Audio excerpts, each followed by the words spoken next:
Good evening, everyone. Welcome back to the Eastern Flank Politics channel. And it's Vlad again, a proud Ukrainian living in the Netherlands. And today I'd like to talk to you about the Russian casualties. There have been different reports, Ukrainian reports, which I tend to trust because there is some video evidence behind them, which I'll be showing you today. Put the total of Russian casualties to 3,500.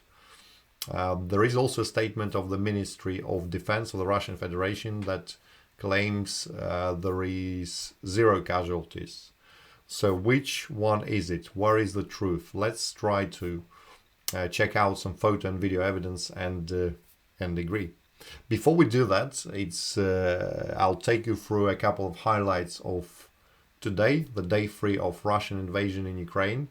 The situation remains tense. There are signs of positive development. Of course, we are being cautiously positive. It is clear that the initial plan of Kremlin didn't work. Maybe they have been believing their own propaganda that Ukrainians will be meeting them with flowers. That didn't happen. So all of my friends in Kyiv, they received their Kalashnikovs ready to defend their homes and families. And the Russians keep dying in hundreds, probably thousands. Now, the Russian army did have some success in the south of the country. They captured Melitopol, which is a mid-sized town. They did not manage to capture Kherson, where they were close to capturing yesterday because they captured the bridge leading to the city. No advancement at all on the eastern flank. The Ukrainian Marines are doing an amazing job there. So this is one of the main places where Russia is trying to push unsuccessfully. So overall, if it had not been for Belarus and the dictator Lukashenko, the things would have been much better. Now, what the Russians tried to do last night is to use small mobile units of the special forces dressed in casual or sometimes dressed as Ukrainian policemen, and they tried to infiltrate Kiev. The plan was to take over the government building really quickly by using the specially trained people, special forces, very experienced personnel.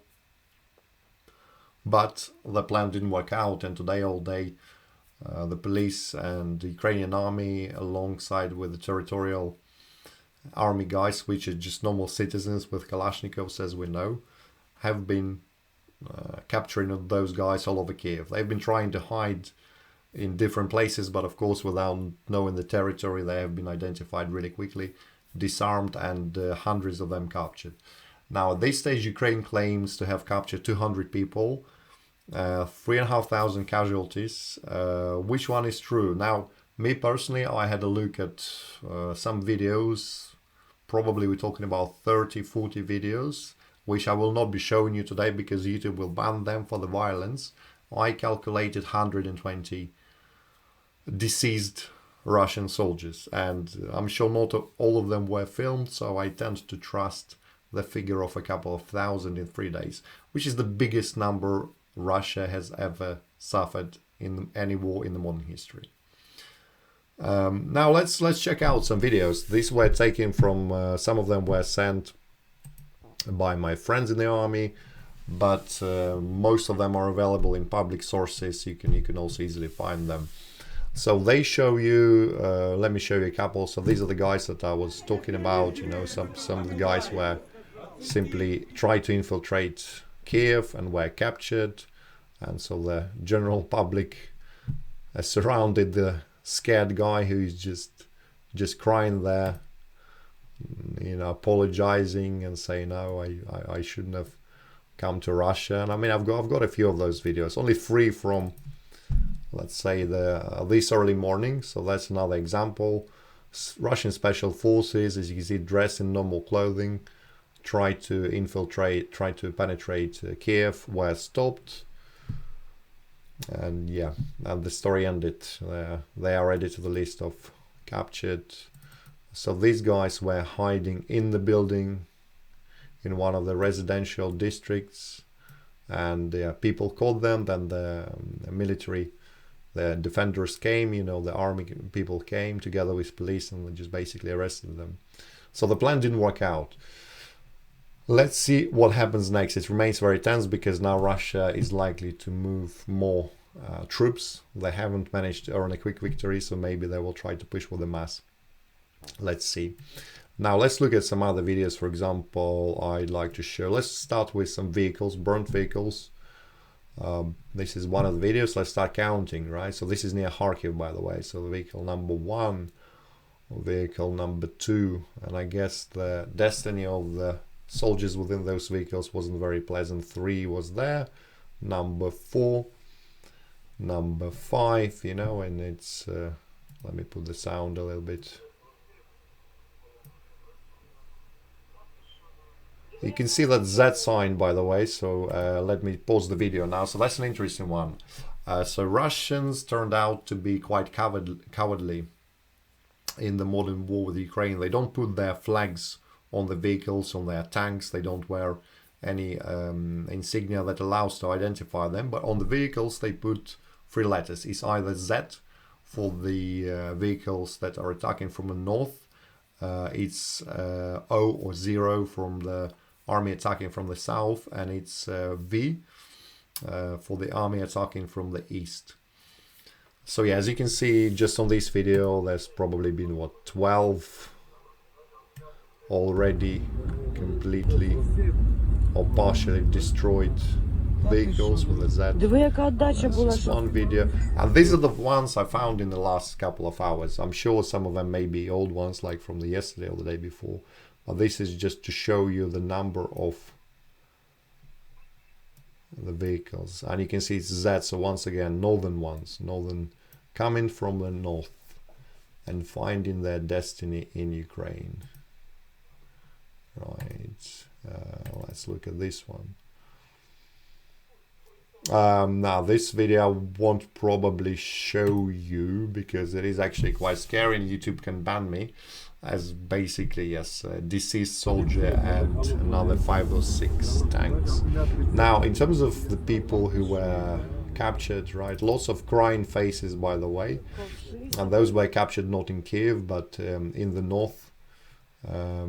So it looks like the guys are not very experienced. You can see, I think the guy, well, he basically says in the video that he was born in 1999, right? There is this guy, let me see, oh, this one, right? This guy, once again, captured by the Russian defenders. He was born in 2002, so effectively the guy isn't even 20 years old. He was sent by Putin to fight against Ukraine. This guy is slightly older, probably his boss, but also under 25 for sure. It's absolute madness. Now this crying gentleman is asking his mom to address Putin so that he can be released, and he knows that there are no Nazis in Ukraine, and he was fooled, and he apologizes. Right now, this is Mr. Ivanov. I actually named him here, born in 1999. Right, so young guys, basically, some of them quite experienced now that this gentleman captured, right? It's a more experienced one. It's actually one of the police special forces. Apologies, it's a little bit scary. I'm not showing you his leg because it's much more scary, but yes, it's one of the special forces, police special forces from I think Kuzbas region, which is quite far, thousands of kilometers from Ukraine. He was still defending Russia there. Now lots of videos. I'm not going to show every single one of them, but let's say this one as well, while the civilians just surrounded the guys, absolutely shocked, crying, asking for forgiveness. As you can see, by the way, no one is killing them. They're actually, even if they're captured by civilians with Kalashnikovs, and sometimes not even with Kalashnikovs, people just come out with knives and try to attack them, and those guys just get scared because they don't know where they are. They don't know Ukrainian cities. They're not welcome. Not a single person meets them. Women swear at them, you know, men are attacking them. So you can see the guy's absolutely shaking. So that's the message to the NATO guys, don't be scared of them, right? These are not, you are much better trained than any Russians, and the only war Russia can win is when there is no opposition, like what happened in 2014 in Ukraine, for example, when there was pretty much no army after the pro-Russian president Yanukovych was ruling the country and was basically selling all the weapons to Africa. Now, just a couple of examples for you guys. As I say, I've counted around 120 casualties, 120 deaths of Russian soldiers on the videos I have seen, but I will not be showing them to you. But as you can see, these have been gathered just in a half a day today. Those were shared in a half a day today, so I'm sure some of them are probably from yesterday. So once again, the Ukrainian army are doing an amazing job. It's still tense, and but Ukrainian army is doing an amazing job on the ground. We still need the support from the European politicians and the US friends. So if you're watching this in a European country or in the United States, please lobby your local government. Ask for more support for Ukraine. Ukraine are defending effectively European values against barbaric nations. As you know, China has joined in. Russia is helping them financially now, not calling this a war, and asking both sides to come down. So please, we need your support. Thank you very much for watching.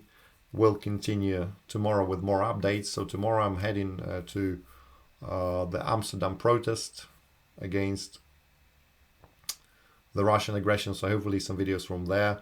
But yes, thank you very much for watching. Stay safe, and glory to Ukraine.